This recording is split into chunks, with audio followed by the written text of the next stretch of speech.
raise your hand if you've ever been personally victimized by home ownership. You ever buy something and immediately think, what the heck did I just do? Now imagine that, but with a 30-year mortgage.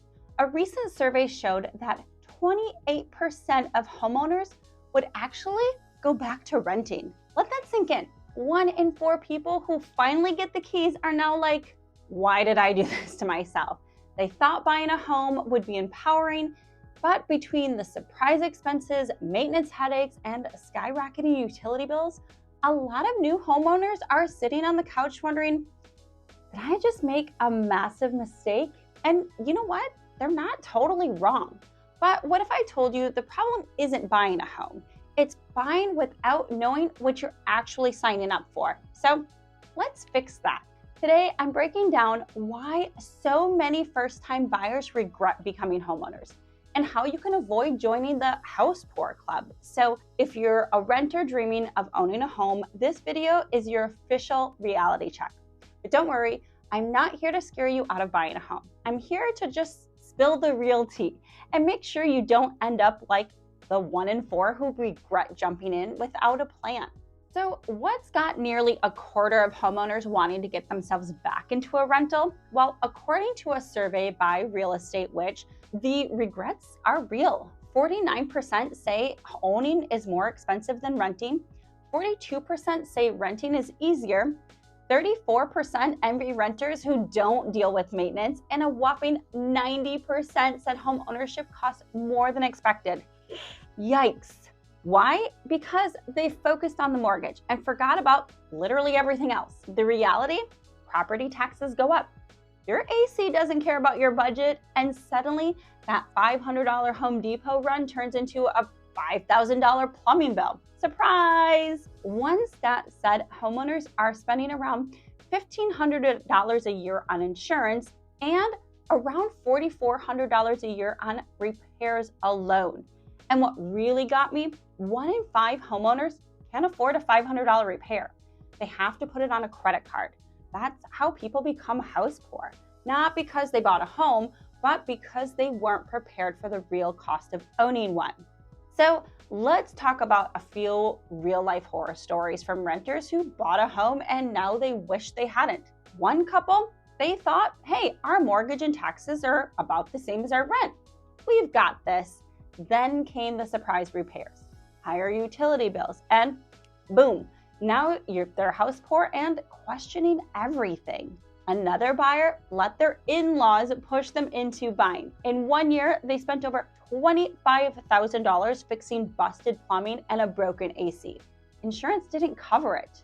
One new construction buyer had no idea their property taxes would spike after the first year. Their mortgage payment doubled because they hadn't saved enough for escrow. And then, depending on where you live, there's the winter stressor, frozen pipes, heat tape, insulation. Someone even said that they couldn't leave for a weekend getaway without panicking about coming home to a burst pipe and thousands of dollars in damage. Does it sound dramatic? Maybe, but here's what no one tells you. Regret doesn't always mean you made the wrong decision. It might just mean no one prepared you for what was coming. So let's talk about how you can avoid becoming the next regret story. But hey, if you're still watching, I'm guessing you want to avoid these regrets too. So go ahead and grab my free Don't Be House Poor tools in the description below. It includes my realistic budget calculator and my no fluff buyer checklist, because being prepared really means being confident. Here's where so many first-time buyers go wrong. They focus on their monthly mortgage payment and they forget about the other costs that come with owning. So here's the fix. First, stop assuming your pre-approval is your actual budget.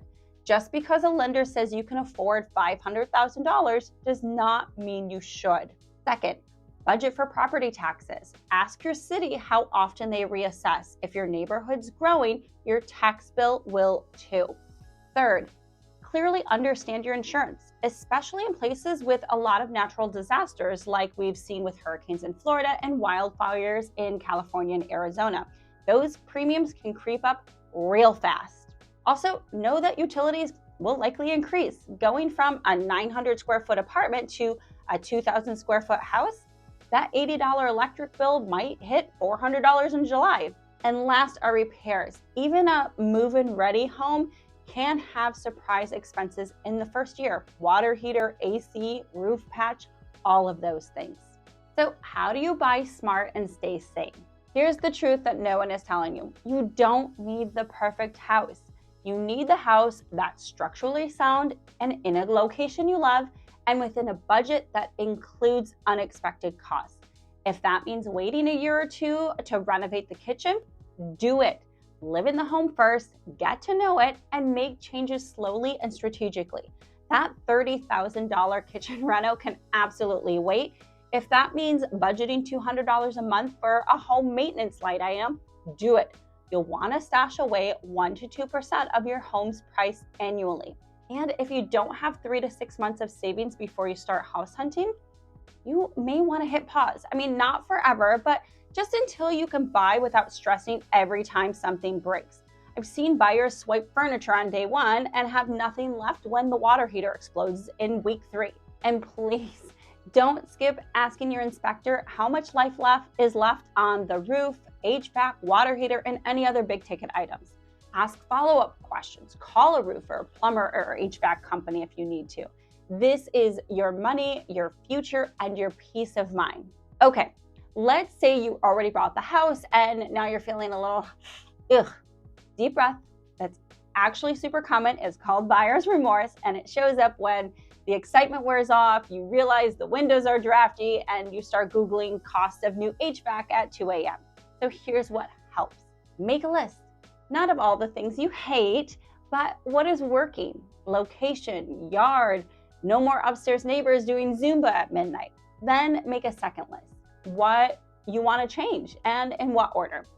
Prioritize, budget, and tackle it slowly. Remind yourself, this is long-term. Home ownership isn't about instant perfection. It's about progress. You're not buying for this moment. You're buying for the next 5 to 10 years. Home values tend to rise over time, so you're building equity and you're investing in your future.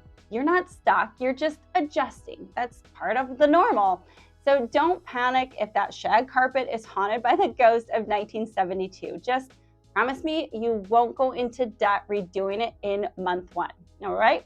Home ownership can absolutely be amazing, but only if you walk in with a plan and a cushion, not just a Pinterest board and HGTV episodes. I want you to love your first home, not resent it. So go ahead and drop a comment if you've ever had a little homeowner regret or fear. Let's be real about it. So if you're thinking about buying your first home, don't wing it. Let's make sure your first home doesn't become your biggest regret. Go ahead and download your free tools below and be sure to check out this video next. Until next time.